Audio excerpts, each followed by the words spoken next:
We had to change the leg from regular to goofy. I don't know if I'm even doing the right thing in my life.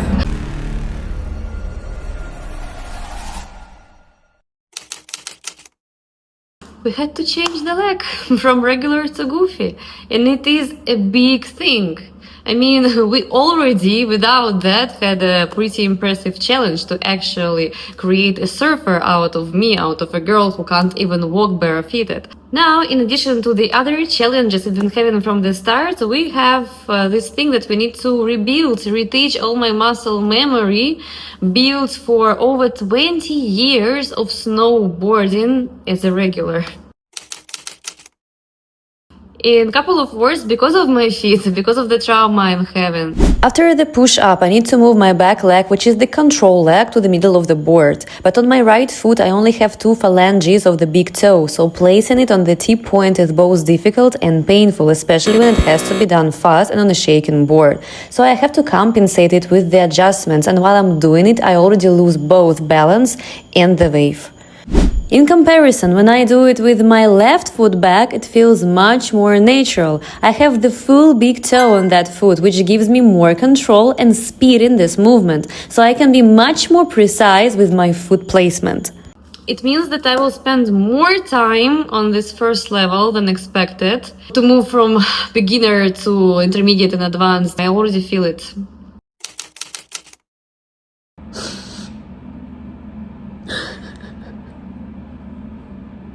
Very bad, very sad. I'm very disappointed about myself. After the first brilliant session when I didn't miss any single wave as a regular, I stepped back to a very poor beginner level as a goofy. I'm also afraid that Julio will be disappointed at me because he only gets to know me. He doesn't understand yet of how capable I am of completing this mission of becoming a surfer. Every day I'm afraid that he will tell me honestly, I think you'd rather give up. It's not possible for you. And he is a professional. It's not like I would need to change the instructor. He is top of the top. So I trust his opinion a lot. So if he tells me that there is no chance, probably there is not a chance. Giving up on my dreams is just not in my DNA. I don't know how to give up on my dreams. It's impossible for me. For you to understand the situation we are in is that on our first lesson I never missed a single wave, yes, but last classes I get maybe 1 out of 7, 8 waves. And they are not like good waves, they're not long waves. I just managed to pop up and stand on the board for a couple of seconds, which is nothing. Literally nothing.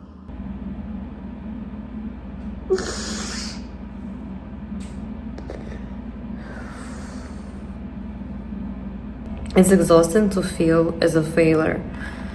It's exhausting to lose your job when you are 34, living in a foreign country, and not having any plan for the future. I mean, I have a plan, but it doesn't work.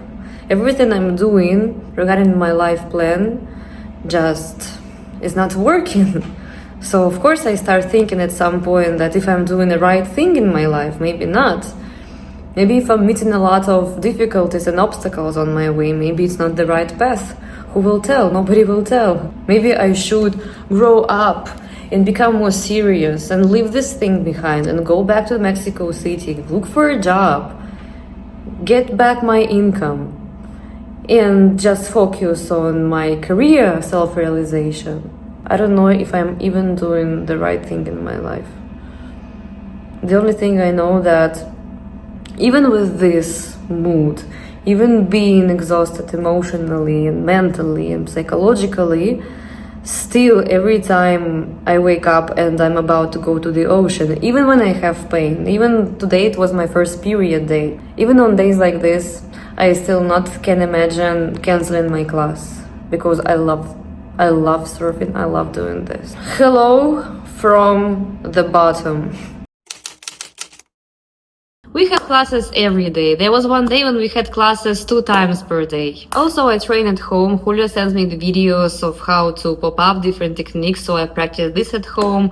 Also, I do morning exercises every day to get my arms stronger, to be able to paddle faster. Since I do not have obvious talent for surfing, and since it's that hard for me, to be honest, of all the sports I've ever done in my life, surfing so far is the hardest thing I ever done. So it really demands a lot of efforts from me, and it's that difficult that it is very close to the highest limit of my actual physical possibilities. So in these situations, you have 2 options. You either quit, or you need to train 3, 5, 10 times harder than usual. So that's what I do. There were a couple of days when we missed the classes because the waves were not very good. And I'm very sad on these days because I miss surfing a lot. I want to do it all day long. But at the same time, I am happy because I have a chance to give rest to my feet. Because there were days, like these last days, when I had pain 11 out of 10. That bad that I could not walk. That bad that I took painkillers and I still could not walk. That bad that I took painkillers, I didn't even walk and I couldn't fall asleep at night because even while being laid down and not using my feet, I had crazy pain. So it's one of these days now. For example, I'm stuck on the sofa. I really want to go to sleep because tomorrow I start my class at 6 a.m. But I'm stuck on the sofa. I can't go because the pain in my feet is 11 out of 10. I technically, physically can't go. So I'm really sleepy, but I'm sitting here just waiting for pain to go down so that I could walk. I don't think it comes from surfing. I think it comes from the climate change, from stress, from everything happening in my life right now. But yeah, we have what we have, and the pain was extreme, so I would still go surf with this pain. And I don't want to sound dramatic. No drama about that. I'm really, really, really used to that. I don't want to sound heroic. I had no other option. I had to get used to this. It's just uncomfortable because I really want to sleep. But I don't feel it's injustice. I don't feel super bad about that. It's just the way you would feel about something uncomfortable, But not more than that, really. And it will definitely not stop me from surfing. Nothing will stop me from surfing. Now Julio will know that I have this pain watching this series, and I never tell him I have this pain. I don't want to let him know because I don't want him to stop me from surfing. And I know my body better. I know he cares and he doesn't want me to hurt myself. But I know myself, I know my limitations, I know my body. With this pain, I don't know how it works, but yes, I can't walk, but I still can surf. Because surfing gets me so emotional, so excited, so this kind of covers the pain, and I can do that. Also, I have many new wounds that come from surfing classes. Here, I can't show you the wounds because it's too sensitive content, but I will leave the link in the description to this video for those who want to see how it actually looks like, all the wounds, how I changed the bandages and everything, uncensored. I will leave the link. You can go and check this content there. Yeah, I got myself all the sun protection stuff, and honestly, one of the biggest mysteries to me is how surf girls manage to look so cool and so hot out there.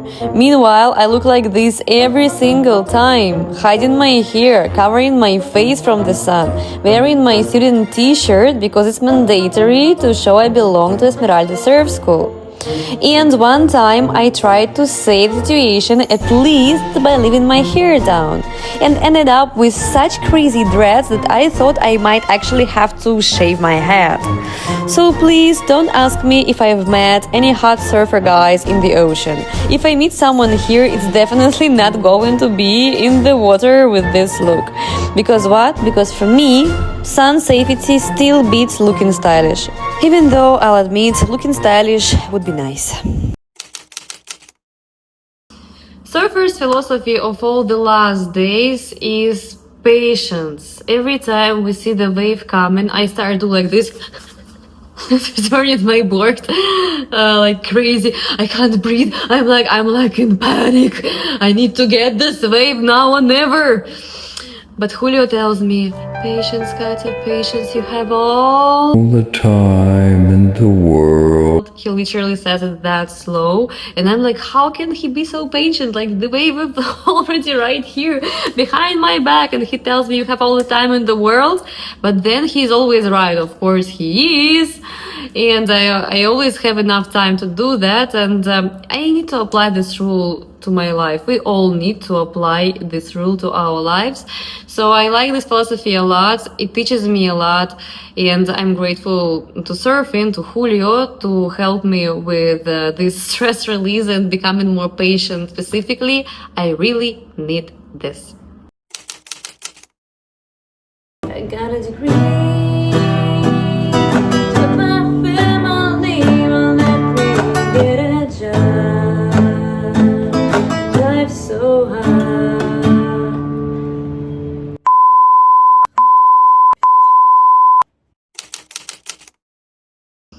I just don't like to feel like a loser. If you know my story, I am kind of a phoenix. I always find my way to achieve everything I want. And when I can't, when nothing works, not in my business, not in my life, not like in any area of my life, I feel really bad. Thank you for being with me. Thank you for witnessing this challenge. I don't know if I will continue with this series much, because if I continue with these results I'm having right now, probably there will be nothing to record and we will have to finish the series on next episode. But let's see what happens. I still have hope. Thank you for being with me, and see you in episode number 4.